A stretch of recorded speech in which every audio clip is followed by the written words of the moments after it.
Okay, full self-disclosure here. I've never used dating apps like Tinder and Bumble and haven't even had the cause to use them in a long, long time. Just the same, the use of dating apps has been a relatively common theme with the men I've worked with over the past several years. For some of those men, the vast majority actually, the reviews on them haven't been exactly sterling. I suppose I should drill down on this a little further and say that the problem isn't really the apps, so to speak. They work as advertised. The problem is the women on the other side of the connection. And that, dear listeners, is one hell of an understatement. It's a worthy discussion considering that online dating apps are the number one way that couples meet these days, linked below. I suppose at this point I should qualify that what you're about to hear from me is not to be taken for my impressions of women generally speaking. While my personal experience with women generally pairs up fairly well with what you're about to hear, I'm still issuing this disclaimer in anticipation of the not all police showing up in the comments like irate librarians, wound up and ready to unleash all manner of scolding on me for generalizing about women. If you're a member of that sanctimonious brigade, you can save it. All I'm doing here is reflecting the views of men I've talked with over the years, men in whom I can find no reason to think are being deceptive or dishonest. As a matter of fact, I'm talking about men who, for the most part, are motivated to see the best in women they're encountering. It's their wishful thinking. They are, after all, seeking women out for everything from casual sexual encounters to long-term relationships and even marriage. Every time they go into one of those apps, often more than one, they are doing so with the hope that there is one woman in the multitudes with the potential to fulfill their desires for companionship and a great deal more. These are just guys calling the results of those efforts like they see it, and they are doing so in an environment that openly welcomes their wholehearted honesty. What these guys see, what they are calling, isn't very pretty. To begin with, there are the misleading images, or as one man put it to me, every time I see a woman's picture, I add 10 years and 30 pounds in my mind because more often than not, that's what she really looks like. I suppose to be completely fair that probably not all men are 100% honest on dating apps either. I'm sure there's a lot of 5'7" men billing themselves as 5'10" or more. I suppose they've read a lot of women's profiles who plainly state that they don't want a man under 5'10" tall. Indeed, there is a lot of must-haves on the women's profiles. But more on that in a few moments. For starters, let's just focus on what those old scrapbook images really mean for the women posting them. What does it say about a woman when she uses photos she scarcely even resembles anymore to try to rope in a man? Any self-respecting denizen of the red pill community already knows the answer. These are women whose sexual use-by date was at the expiration point when their profile pics were actually taken, like a decade ago.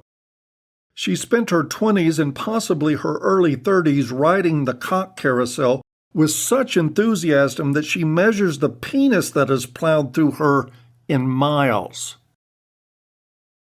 She is trying to hide the years spent with her back and her virtues in repose behind a fake news version of herself, all to recruit an idiotic beta male who will take care of her and mind well, now that her sexual market value has dropped into the subprime area. The alpha fucks have lost interest in her, so now she is angling for beta bucks. And this is where she clings to what remains of that younger, lighter version of herself, to that solipsistic little brat that she still is, 10 years after any reason for lofty expectations was captured in a now grainy, misleading photograph. In short, how she has changed from her youth can only be seen in the mirror. There is nothing about her internal existence that is fundamentally any different than when she was 13, which is to say that the only way she's grown is older and hairier and more annoying. The fact that there are legions of slobbering men who will tolerate and insist on enabling such stupidity only serves to delude her into thinking she's on the right path, that her list of childish, petulantly worded demands is justified. And indeed, when you get past the begging to be photoshopped image of Ms. Wrong, you find that petulantly worded demands pretty much sums up everything she has to bring to the table in a relationship. She is a symptom of a sick society, circling the drain because the only people left to inhabit it are overgrown children and their enablers. Which brings me to the other dimension of this discussion, her dating profile. Or in other words, all the very real crap behind the very fake picture of her erstwhile highness. And the truth in this area is a good deal less attractive than she is. What the men I've talked to report, and I mean to a man, paints a picture much bleaker than all the post-wall desperation we see in 40-plus throwaways still looking for Mr. Moneybags. What the men tell me is that the women on these apps are simple. All take, no give. All expectation, no provision.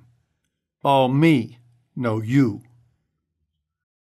These are women who are baldly plain-spoken about what they want, indeed what they demand from a man, and they demand a lot. They want a man who knows how to treat a lady, which roughly translates to do what I say and buy me shit. They want a man, and you can find this on apps everywhere, who treats a woman like a princess. They like men who love to travel, the subtext being who love to travel and take a woman with them, no expense to her, of course. They want a man who enjoys the finer things in life, and that subtext being that she, of course, will ultimately be the one enjoying all that fine shit on his dime. Time and time again, I've queried men on this subject, and time again they've responded with, "That's all I see out there." Time and time again, I've been informed that the only thing that seems to stump these women, to stop them in their tracks, is the dreaded, soul-crushing, female interest-killing question. What do you bring to a relationship? Several men have reported never hearing back from women who they've asked that fatal question. Others reported women responding to the question with, "What do you mean by that?" It's as though they asked in a Martian dialect and were met with pure consternation. I am reminded of the line from a Don Henley song in which he opines, "I said, 'Now, baby, have you got no shame?' She just looked at me uncomprehendingly, like cows at a passing train." And this is where we're at, folks. On Tinder, on Bumble, on planet Earth. This is, as far as I can tell, the defective, malignant pool from which men feel compelled to select. And the options available? Look past the fake photos and infantile demands and try to find something, anything, that doesn't smell like rotten kimchi. Needless to say, when men ask me what can be done about this, the only thing I can tell them is the truth. That the pool they're looking at, the modern estrogen ghetto, isn't just a dating app. It's a microcosm of our entire society.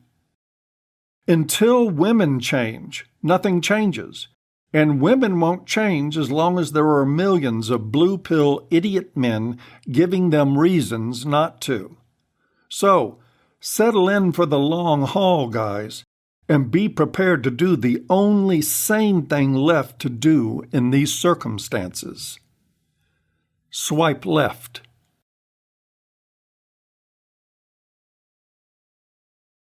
And that is it for this talk, gents. As always, I hope you've enjoyed, even if you haven't, and we'll see you next time.